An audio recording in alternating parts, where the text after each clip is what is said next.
Hello, my loves, and welcome back to the channel. I'm so excited that you are here with me today.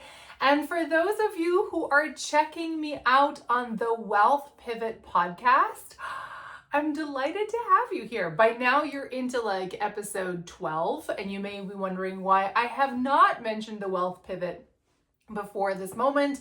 And that is because the Wealth Pivot is a bit of an experiment for me to see how this content lands in a different platform. So for those of you who are with me on the YouTubes, always delighted to have you here with me. My name is Amy, and I got a really juicy topic for you today. So I'm gonna pop my glasses on so that I can read my screen without getting a headache, but it does mean that I get a bit of a shine from the light that's in front of me. So say goodbye to my eyes, because here come my glasses. Also, as just like a fun thing, we're going to talk about this. This actually ties in perfectly to our topic for today, but I got a new iPad, which means I got to get a new case. Like, how cute is this thing?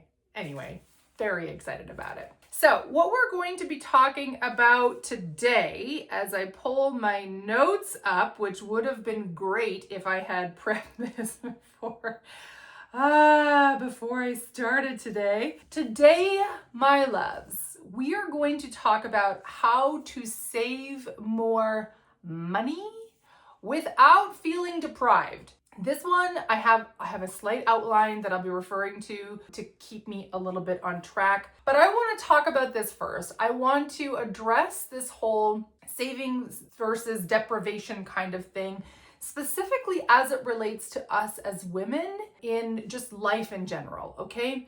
So here's one of the big things, that as women, we are so deeply socialized and marketed to and messaged to from like before we're even born about restriction, about what's considered ladylike and what's not. And what I want to tie this very specifically to actually is food. Now, if you've been following me on the Manifesting Millions podcast, which has been going on for like 7 years, which is crazy pants to me, you will have heard me talk about something similar. But if you're brand new to me and brand new to the knowledge and insight that I share with you on the, I almost said on the daily, on the weekly, I could not do this daily, okay? Then this will be a fairly new thing for you to hear. Everything that exists in the messaging around us really is a message of restriction. And when it comes to food in particular, there's a really upside down experience that we have with food, where on the one hand, we want to, we're really encouraged to enjoy it. We are certainly socialized. It's becoming less so now, but in certain cultures, it's still very, very strong. Socialized that women are the caregivers and therefore are responsible for making all the food, and how we, show love to our loved ones through food, through feeding people around us. Then the other side of that is we should enjoy food, but not that much. And that comes to the side of our body image and having to like really restrict our intake in order to keep ourselves thin and svelte and like looking like we're 20, even when we're 40 or 60 or whatever. I gotta take my glasses off because there is a spot on them. They're driving me crazy. So the problem is this, because listen, I'm not telling you anything new when it comes to food and restriction and like all the kind of messed up things. And like, the stupid idea that if you go on a date, a woman should order a salad, but a man can order whatever he wants. And I'm just like, no. And also, as a complete aside that is unrelated to everything, salad is like the messiest thing to eat. Why are we ordering salad as our, first date or third date or whatever date food? I am straight into like steaks, burgers, fucking give me the meats, right? I want to have protein, please. I digress. Okay. The challenge for women in particular is because this messaging is so prevalent and permeates so many areas of our life, what happens is that when we try to navigate how to build savings, we still feel this energy of restriction.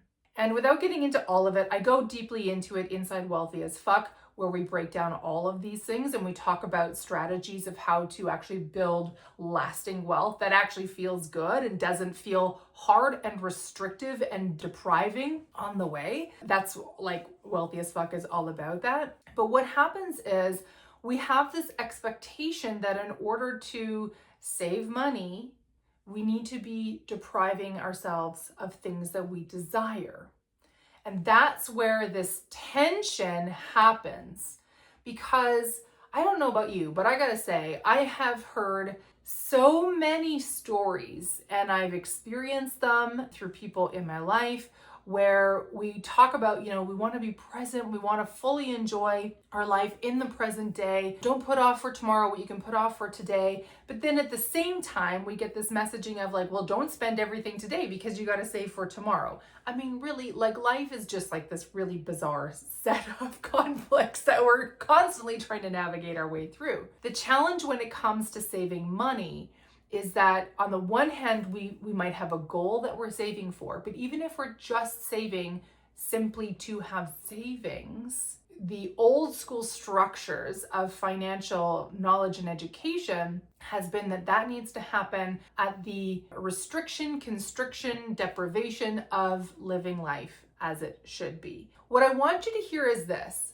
much like you can enjoy food and not feel deprived, much like you can be out and enjoy the sunshine and not feel like it's going to kill you. That was a weird thing. I've got sunscreen on the brain, so maybe that's why I've got that example.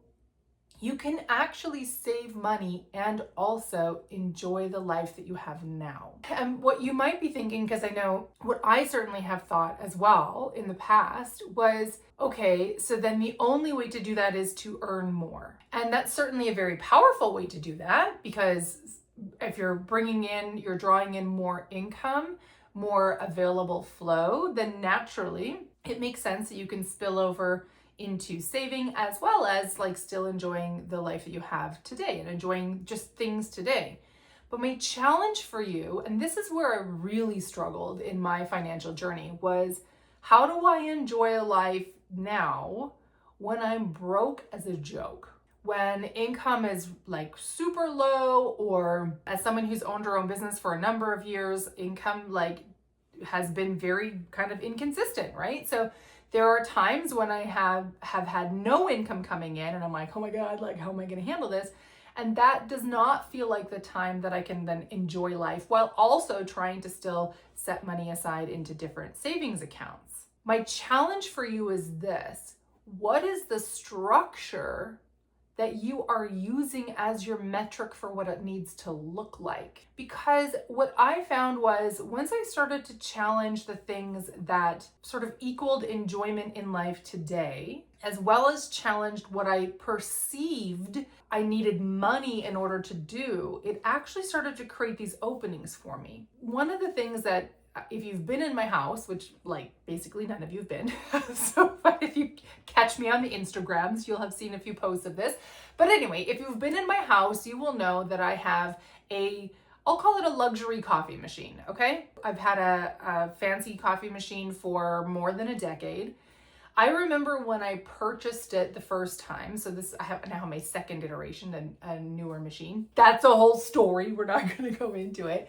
But when I purchased my first machine, I really felt like, oh my God, like I'm just spending money like stupidly, and like this is so luxurious and I'm nowhere near that it should be okay and acceptable for me to have this kind of luxury in my life, and like what is even going on? But I gotta tell you, that coffee machine, I drink 1 cup of coffee every day. It is my favorite moment of the day, but I mean, I also like enjoy spending time with my husband, but I gotta tell you, coffee has never let me down, and sometimes I want to punch my husband in the face. So take that as you will. So I have a cup of coffee every single day, and it's not brewed coffee. Brewed coffee actually makes me super nauseous. Don't know why, it doesn't matter. So this is a latte. Well, the only way to have like a really good latte is to have a machine that can make a really good latte. Now, the funny thing is, this has become such a staple in my life. I used to crave going to Starbucks or Second Cup or Good Earth or pick any of the like luxury coffee cafes and loved the idea of like picking up a coffee. That felt so wonderful and luxurious to me.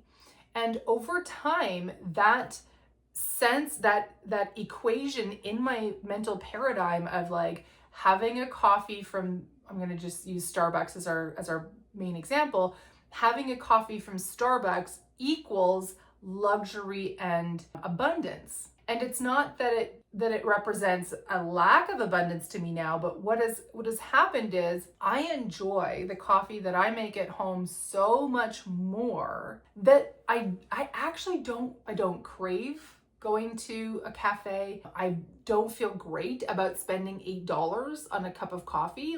And at that point, it doesn't even matter if I have huge income flow coming in and like I got no money worries at all, or I'm experiencing a moment of income dip where I'm really like tracking my dollars quite intentionally. It doesn't matter. And it doesn't even matter if like somebody else buys the coffee for me, because I'm just like, I just don't enjoy it as much. What I'm hoping that you're hearing is not get a coffee machine. Although listen, if you are also a latte drinker like me, I can promise you that if you were to drink like a cup of coffee a day or even a cup of coffee a week, that machine will pay for itself in no time. I feel like I do need to clarify one thing. This isn't a $4,000 machine. The one that I first bought, I think, was $350, which seemed like the world to me at the time. I was just like, oh my gosh. And the one that I have now retails for $500. It's one of the like very entry models from Breville. I'm a big fan of Breville coffee makers, so shout out to Breville. Maybe I should get some affiliate links or something. A friend of ours, good friend of ours, just bought the Breville, I think it's the Oracle. I'm gonna tell you, this machine is gorgeous. It's all the bells and whistles. It's all the amazing things. It does all these things automatically. It has like recipes for things. And also it retails for $4,500. The interesting thing is it doesn't make coffee really any better than the one that I have that retails for $500. And the one that I have, I can like travel because it's like small and cute and fantastic. So it comes with me anytime I leave the house. My point is that there is a way for you to find enjoyment in what you're doing today and also meet those financial goals, those financial desires that you have, especially the ones related to savings. Now, very quick, I want to talk about the idea of debt. I was hoping to keep this as a shorter video, but I have a feeling this is going to be a slightly longer video. I want to talk about debt and saving. Experts are starting to, thank God, starting to shift the advice that they're giving in this realm. But this is something that I started doing decades before any of the financial experts were saying it.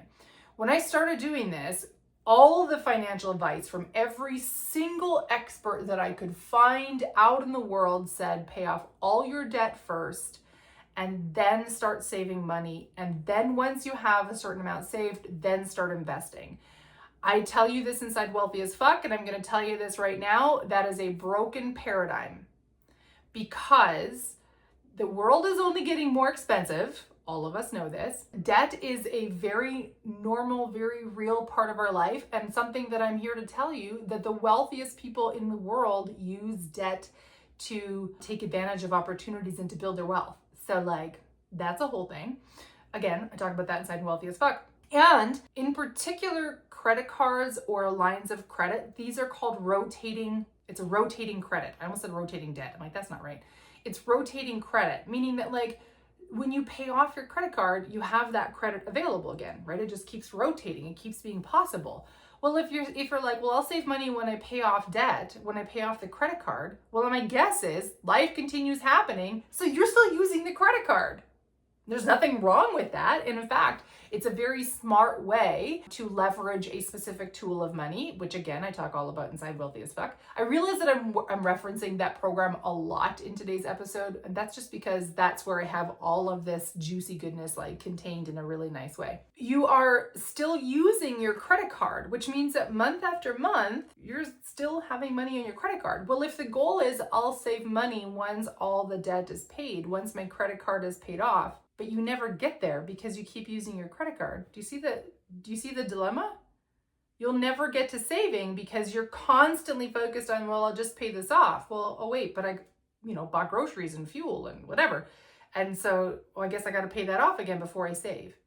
And that was the thing that, it took me a little while, not super long, I guess. It was a few years when I was in my 20s before I realized this does not make any friggin' sense. Because I'm not actually making that much headway on the overall debt that I had, the leveraged money that I had. I'm using debt very specifically for this video. I actually use the word leveraged money in my life, and I talk about that inside Wealthy as Fuck as to why. But debt is the one that we all know. So what happens is when we have these if this, then this goal, we never get to the then this when it comes to the financial side of things, okay? So let me have a brief chat about why we'll call it extreme restriction, which is, can I sigh and roll my eyes loud enough for this? Which is what so much has been taught when it comes to financial planning and specifically debt repayment. Every financial expert I feel like out there has talked about this. They're starting to change. I listened to Mel Abrams a few months ago and I was like, so he's teaching what I have been practicing for 15 years. And I only have, this is the first time I've ever heard him speak. The experts are, and I say experts potentially loosely, but the experts are starting to shift. Thank God they're finally catching up. But for so many of us, if you're in your 40s, 50s, 60s, you've been exposed to these messages for so long that you actually need to deprogram and shift what you believe is possible and how to move forward. And there's a whole set of decoupling things. And again, at the risk of sounding like a broken record, we do all that stuff inside Wealthy as Fuck. What happens is traditional financial advice talks about being restrictive in our day-to-day spending, and certainly in anything that feels good. Cover your rent or your mortgage, cover your car payments, cover your food, cover the basic things, insurance, things like that. But then restrict anything that's extra. That coffee that you would go buy, the coffee machine that you might go buy, buying new clothes or going on a vacation or going out for dinner or what have you. So there's this element of restriction. Now, here's what I want you to understand this as. We talk about the same thing. A lot of this has been taught in traditional diets as well. I have never believed in extreme diets. I have never ever tried extreme diets, but I have watched my family do them. The no carb diet, the paleo diet, there's so many of them, right? All these different ones. I understood and understand why they were doing it. They wanted to release weight. And the marketing worked very well on these diets and said, this is how you're gonna, shed 20 pounds in 4 weeks or whatever. It's oh, that sounds amazing. Let's do that. The problem that they couldn't see was that I knew that you cannot keep that going. And that's why we get these yo-yo diets. That's why we go through these listen, I've seen so, and again, women, we know this. This is oh my God, our very lived experience, right? I've seen so many people who will talk about I gotta be good today. I'll have a cheat day on the weekend. Or no, I'm can't have any cake. I'm on a new diet. I'm releasing weight. Can't have any cake. Can't have any sweets. Can't have any blah, blah, blah, whatever. The problem with that is that you're trying to equate this as something bad. But let me tell you, I'm trying to think what show it was. It doesn't actually matter. It's in all the TV shows. There's those scenes where it's naughty and the character's ooh, it's naughty, right? They get all why? Because that is what is intriguing and enticing and interesting to us. So the minute you point at the chocolate cake and go, can't have the chocolate cake, it's restricted, it's naughty, it's bad. Your brain goes, really? Tell me more. I'm very curious to find out why it's bad. There's an opportunity here for me to have a conversation about sex, and the church, and we're just going to acknowledge it but carry on, because otherwise we'll be here for days. So what happens when we're talking about our finances, when we start to look at things that feel joyful, that feel good, as things that we cannot have because we are restricting ourselves. And it's one thing, listen, it's one thing if we're doing it for a short, like a very short amount of time, right? Like, let's say, for example, you're this close to a savings goal and you're like, okay, I know I can reach that savings goal so long as this month I don't go out for dinner. And then I'm going to hit the goal and that's going to be amazing. And then, next month I can like go back out for dinner. I don't know if that's a great example, but that's the example that we're going to use. So for a short period of time, you can work your way through to get to that goal. But understand that what is going to happen almost without fail is that once you reach the goal, you've hit it, and now that like all of that restriction comes crashing through, and your brain says, I now want something. I want the cake, I want the chips, I want to buy the $500 dress that I don't need but like can't have not been able to stop thinking about. I want I want to go on vacation, I want to go out for this like super fancy meal. And then you do the thing. You binge on the cake, you eat the whole bag of chips, you buy the dress, you go on the vacation, you go out, you over-index. Think about it like a pendulum, right? When we swing the pendulum too far one way, it will correct, but it will correct by first swinging too far the other way before we come back into the balance. And this is why extreme restriction does not work. It is one thing to do it for a very short amount of time, and I would probably say like 30 days is probably your max. A short amount of time is one thing, but to have this be something that is a consistent way of life is not going to work, because deprivation creates desire. It just does. When we are told you can't have that, well, have you ever watched kids? This is my favorite thing. Have you ever watched kids playing like in the living room? There's like two of them, their siblings or cousins or whatever, strangers in the street. And one child has a toy and the other one goes, well, I want to play with that toy. And maybe the first kid is like, okay, I'm tired of playing with this toy. So they put it down, they move to another toy. The other kid picks it up and starts playing. Well, now the first one wants that toy back. Why? Because they can't have it. It's not like, this shouldn't be surprising to us. This is baked into our brains from when we're so young that of course we still do this when we're adults. I know we like to think like we've like matured past that and we're all like intentional and shit, and we are. And also, you cannot override the primal programming of your brain, okay? It takes such tremendous willpower. And willpower, it's a limited resource. We have like a certain amount of willpower every day. And then this is why, like, by the end of the day, if you're like, okay, I'm not going to eat the cookies, but you've had a bad day, one thing after another has gone wrong. You hit every red light on the drive into work. You got cut off 14 times. You couldn't get your parking spot, so you had to walk a mile to get into the office. And then you spoke to like 5 angry customers and everybody was like yelling at you. And then your boss was unhappy because things weren't going well. By the time you hit the end of the day, you've used all of your willpower to not cry, to not punch anybody in the face, to not curse, even though you wanted so bad to let just like a whole stream of expletives go, that you get to the end, there's nothing left. So now to go into this like space of what happens is we're done, we're depleted, and our brain is looking for something to refuel us. So what does it look for?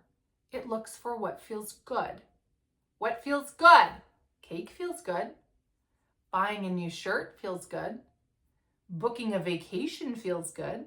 Having great sexy time feels good. Right? Like there's lots of things that feel good. Our brain goes looking for them and goes, what's the easiest thing I can get my hands on? This is why food is so easy, because like it's right there, right? Even for shopping, online shopping has definitely changed the realm of how we deal with high stress situations and these like days of dwindling willpower, Because you've had a bad day, you just want to bliss out. You're like, screw it. I'll like poke around on Amazon, or I'll go look at my favorite clothing site and see what's great. And then you start ordering things and you get that hit of like, ooh, that felt good. Like, oh, yay, okay.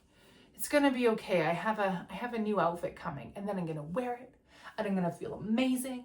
But then your credit card bill comes and you go, why am I not moving forward?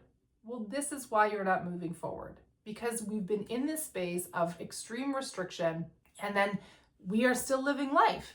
So how do we change that? Okay. Simple savings strategy that feels doable. This is my favorite. This is my bread and butter. This is like, I could talk about this kind of stuff the whole live long day, because I have lived and breathed figuring this out. So you've all heard this if you've done you've watched any other video about money and building wealth and building savings and getting ahead. You've always heard this, and I'm going to say it because it's super fucking simple, is automate a savings. What I will say differently is do something small, especially this is for those of you who are in a financial situation where you have not as much income flowing in, okay? So you don't have this huge reservoir of additional cash that you can flow to different things. And this is actually, I think, where for most of us, the concept of saving money becomes so tricky, because we already have this, like, instead of having this pile of resources, we have this pile of resources. And we're going to do the responsible thing. We're going to make sure our bills are paid, our rent is paid, we've got food in the fridge, all those things. But we have this desire for, to see money grow, to have a savings account, to have money that's just there. It could be for a goal. That's totally fine. If that's something that feels juicy to you, to have a savings account that's tagged for a goal, great. Do you know I've talked about this lots. I have lots of different savings accounts. Every single one has a different topic. One of my absolute favorite savings accounts is my repair account. I have an account that has, I think it says like automotive repair or something, I can't remember. But there's a certain amount of money, it's not huge, a certain amount of money that flows into that savings account every month, which I figured out based on, okay, if I need an oil change every X number of months and an oil change costs this much, then that means I need to flow this much into that savings account so that that repair is paid for. Now it doesn't sound sexy. I mean, it's an oil change. It's something that we need to get done, right? If you have never had your oil changed, please, for the love of all things holy, get your oil changed. That's a whole separate story. But anyway, it is like critical to the health and longevity of your vehicle. Get your oil changed regularly. What feels so juicy about that specific savings account for me is that I know no matter what is happening financially in my present day life, when my car needs its oil change, the money is there. And that feels so delicious to me. When I see that money go into that savings account, and because I've automated it, I don't have to think through it all the time, and I just let it run. I let it run no matter what happens with my income. And again, there might be someone who says, Amy, that's a terrible idea. You should put more in when you have more income, and maybe not any when you have no income. But I got to tell you, I drive my car all the time. And I'm driving it a lot right now because I'm managing a build project that's 2.5 hours away. So I'm up to the site every 2 weeks or so. And that's putting a lot of kilometers on my car, miles if you're in the US, a lot of mileage on the car. And so my oil needs to get changed regularly. But I have the money in the savings account. So when I go to get the oil change done, I'm like, oh, I already have this. And that feels so, so, so good. So what happens is it actually plays on two things. On the one hand, yes, it means that I, especially in low flow times, need to be maybe a little more mindful and intentional with how dollars are moving around in my life. But it also means that no matter what, for sure, that one expense is always taken care of. And that when I get to take it in and my car gets its fresh little oil and they say your car's still in great shape, and I'm like, yay, I feel really good about paying that bill. Find something small. Do something small, especially if you've not done any savings at all, okay? For those of you who have no savings started, man, I look really There, let's fix that. Also, the way that this chair is super delightful to sit in, but like not great for like making me look amazing. Like I feel like I should be like sitting like this. And unrelated, and I probably shouldn't say this on YouTube, but I feel like my boobs look enormous today. So anyway, don't comment on my boobs below, okay? Like that's not what this show is about. But I always wanted to be just like real and present, and that's what I'm seeing reflected on the camera to me. So I digress. Let's come back to it. If you have no savings at all and you are in a space where, let's talk about it. I'm going to talk about it in two ways. Let's first talk about it in a space where you have very small income flow. So you're already going, Amy, there's no way that I can start saving money. I promise you, I absolutely freaking guarantee that you can come up with like $1 a month. And I can hear you already rolling your eyes saying, well, Amy, what the hell is $1 a month going to do? What is $1 a month going to do? What a fantastic question. It is going to show you that you can save money. That's all it needs to do. That's all. When I first started changing how I moved with money, when I started to turn the financial advice that I was hearing from every avenue in my life around, when I turned it on its head and went, this doesn't work. And I was like, what if I tried something different? I started with $10 a month. $10 a month, it doesn't equate to really anything, right? At the end of the year, I'd have $120 to show for it. And there's not a lot that you can do for $120. And there are so many people who would teach you that your money needs a job, that it needs to have a goal, that you need to be saving toward a target. But let me tell you, if you are in financial restriction and you have never ever had a savings account, you don't need a goal. You don't need a target. You don't need anything that you're saving for. What's really empowering is to watch your money grow. So no matter how tight things are right now, I know that you can set $1 a month aside into a savings account. And don't worry about like, what is this going to do and how's that going to help? What it's going to do is it will start to show you by daily, like when you look at whenever you log into your bank account, oh look, now there's $2. Now there's $4. Now there's $10. And sure, if you only do $1 a month, that means that at the end of the year, you only have $12, which can feel super disempowering if you choose to see it that way. Or you can go, I've started saving. And along in that meantime, you then, who knows what's going to change in your financial reality, but you are already moving as someone who builds savings. That's the critical factor. You are moving as someone who builds savings. And so that will naturally start to grow. Maybe in a couple months, you can go, I can do $2 a month. So you update your automatic savings, your automatic withdrawal into that savings account. Now you're watching it grow twice as fast. Maybe you get a great new job and like your income just doubled and you're like, oh, check this out. And so now you go from $2 a month to $10 a month. The point is that you're seeing the savings account grow, and it will also give you some really great data and feedback if you notice that the account is growing and then you reach a point where you're like, oh, there's like money in there. I want to go spend it. I'll just give you some insight on your beliefs, but that's a whole other thing. Let's talk about a very quick hidden money leak to watch out for. I'm going to make this super duper simple because there's countless ways that we are sort of leaking money that we're not really aware of, okay? One I kind of touched on already. When we are in this extreme restriction, what we will have, again, it's just how your brain is wired. There's no need to beat yourself up, but understanding that this is what's happening will help you move more intentionally in your finances and in your life and with your food and with all the things. When you're in extreme restriction, then you're going to have those moments. It's just going to happen where you are going to spend money on something that you hoped would help you feel better in the moment and probably you forgot about. I cannot tell you how many tchotchkes I have around the house that I've bought over the years because I was like, it's so pretty and I just really want it and it feels good. And then I bring it home and I realize, what the fuck am I gonna do with this thing? Like,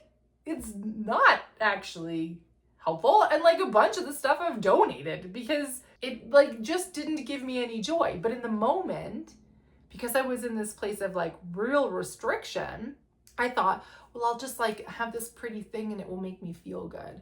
But almost without fail, most of the time after, heck, even after a couple of days sometimes, it wouldn't feel that great. And then I'd be like, well, now I spent the money. Cool. So watch out for that. I'd call that a more advanced trick. That's not the right word. A more advanced approach. We talk about it inside Wealthy as Fuck on how to shift that and what some of the beliefs and the patterns are that are anchoring that specific leak in place for you. But a really, really simple, okay, this is very, very simple. Have a look at the subscriptions in your life. We live in a digital age where everything, it feels like, has some kind of a subscription, all the way down to our vehicles, which this is like my least favorite. Can you see how unimpressed I am with this? I'm so not here for this, that car companies are going to like subscription-based services for things like automatic car start. See, I do it because in my mind, it should be on a key fob, automatic car start, but I understand they're also doing it for like having your heated seats and and I'm just like, no, they should just be standard in the car. Like, none of this subscription-based bullshit. But anyway, have a look at all the subscriptions in your life and just assess, is this something that feels good to flow money towards? Is this something that I am still using? And am I using it enough in order to make it worth it?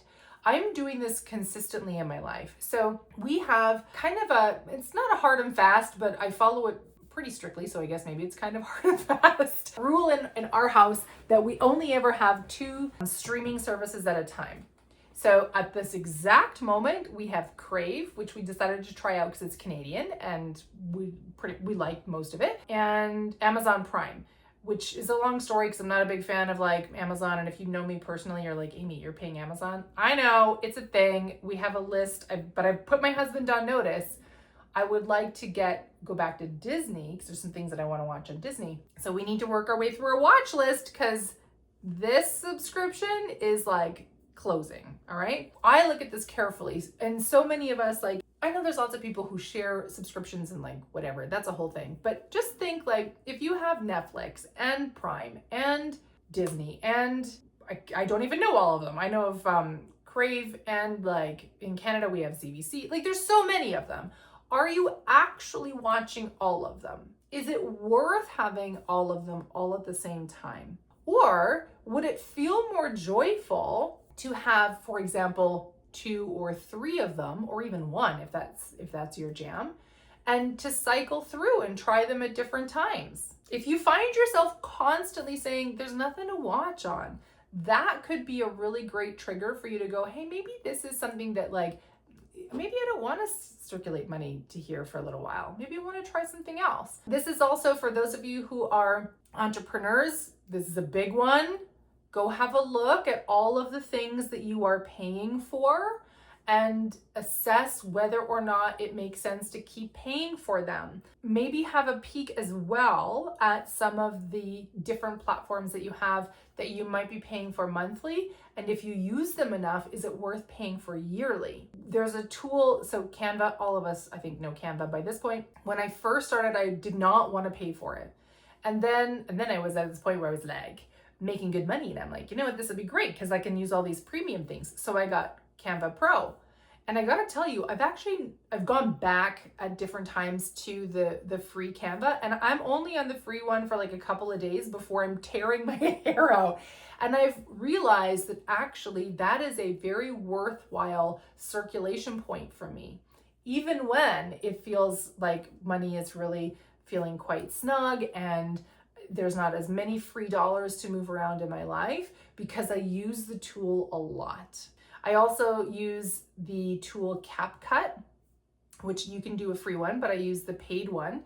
And I do that one month to month, and I've canceled it some months. If I know that I'm not doing any video editing for a while, I'll just cancel the subscription for a month.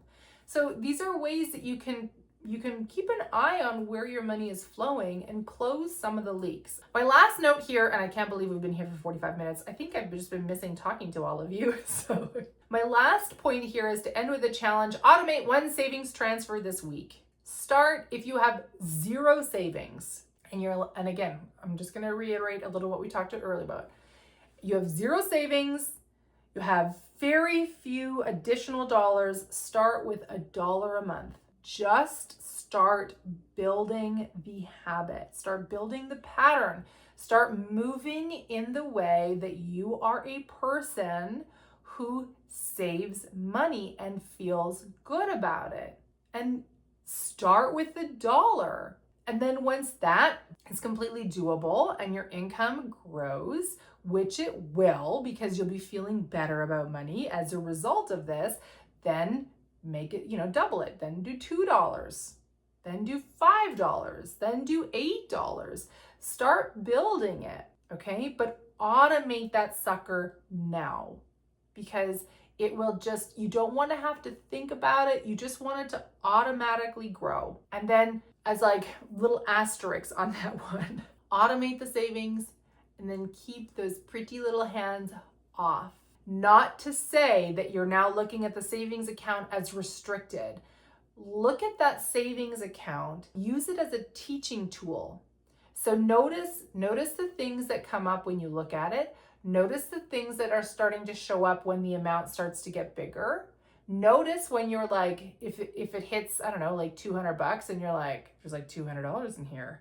That would be like a whole weekend away. Notice what is happening there, because that actual awareness, using that feedback from this tool that you've been building, can give you a tremendous amount of insight on things that you may want to shift, patterns you may want to update, beliefs that maybe are no longer serving you. And it might give you some insight as to like what's happening on the inside, okay? I'm gonna give you one last example and then we're gonna close off this video. We've talked about food and how so many things that relate to food are reflected in how we navigate money as well. So when I find myself really craving something, and I'll say like snack foods, so like chips or salty snacks, things like that. What I notice, if the craving has gone up, on one day it's not the end of the world, but if it's something that's happening over and over and over, or I notice it seems to be happening consistently, like at a certain time of day, I actually use that as a feedback point.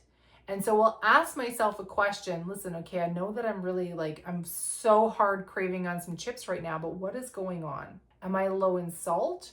Am I wanting to like eat my feelings? Like what's going on? And I may not change the behavior. I might still eat the chips, but what it does is it gives me some insight as to what may be happening. So if I'm eating chips because I'm low in salt, which can happen, then that can give me some indication of, okay, maybe I need to like add a bit more salt into my meals to like help balance that out. But if I'm eating my feelings, having a bad day, feeling some kind of way, then I can go, oh, okay, here's what's happening. At this moment, I don't have the energy or the willpower to go do something that is potentially more healthy for me. So I'm making the intentional choice to enjoy this. And also, I am understanding that this is not to become my default setting. When we start to practice that kind of awareness, it will help us build to creating more intentional choices. My loves, thank you so much for being here with me today. If you have enjoyed this video, hit the like button, hit the subscribe button, do the things. If you are catching this on the Wealth Pivot podcast, if you haven't done so yet, leave a review. That would be wonderful. I super appreciate that. And I will see you back here next week. I super love hanging out with you, and I will endeavor to keep these shorter. Bye for now.